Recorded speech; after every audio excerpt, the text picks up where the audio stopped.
Okay, so here is a diagram of a ball being swung around in a circle.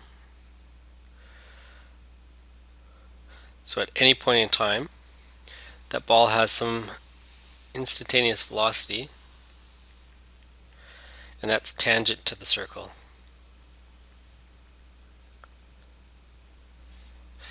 And it is attached to the center of the circle with a string. So in order for this to go around in a circle, there has to be a force inwards to the center of the circle, so that's the tension. And it is constantly accelerating towards the center. And in this particular example, Ft is providing the centripetal force. So in this case, the string provides a tension force that causes the mass to travel in a circle. And because of inertia, if the string was cut while it's going around in a circle, the ball would head off into a tangent.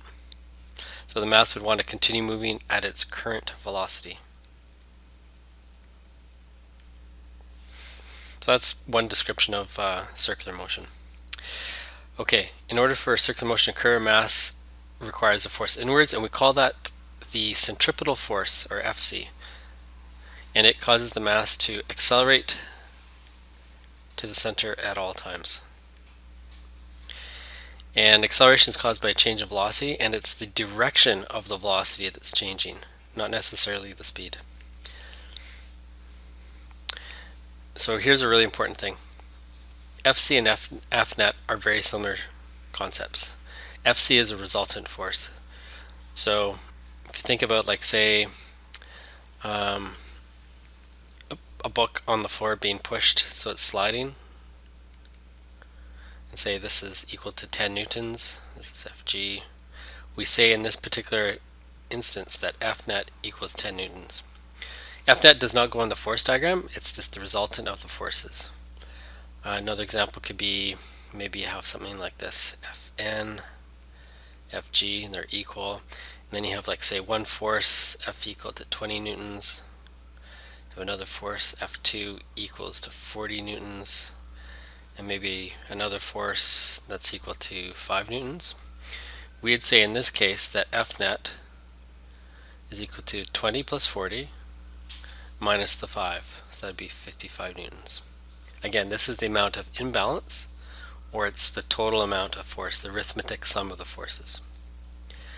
In the same way, in circular motion, Fc is a type of Fnet. So in this diagram, I labeled Ft as the tension pulling the ball towards the center. I didn't label Fc on this diagram, but Fc happens to be Ft in that example. So Ft is a result of a force. Oops. Okay, there's a few ways to get circular motion. There's this idea of spinning something around with a rope or something.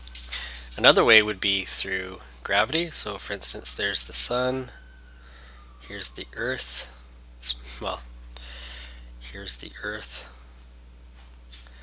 and the earth is going in a circle, and because it's going in a circle, there must be an Fc, and that Fc is caused from Fg. So in the case of the sun, or Earth orbiting the sun, Fc is equal to Fg, the force of gravity. How about the idea of, say, a roller coaster going through a loop-de-loop, and when it gets to the very top, it's upside down, it's going in a circle, and in this case, the track is pushing against the wheels with an Fn. The normal force, two surfaces pushing each other.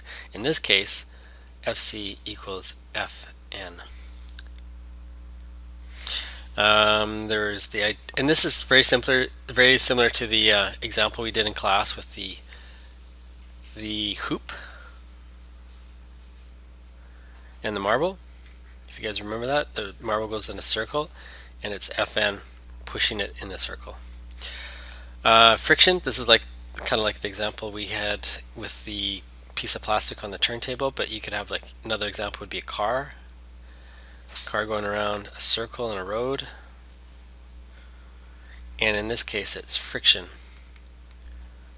that creates the normal force, or sorry, creates the centripetal force.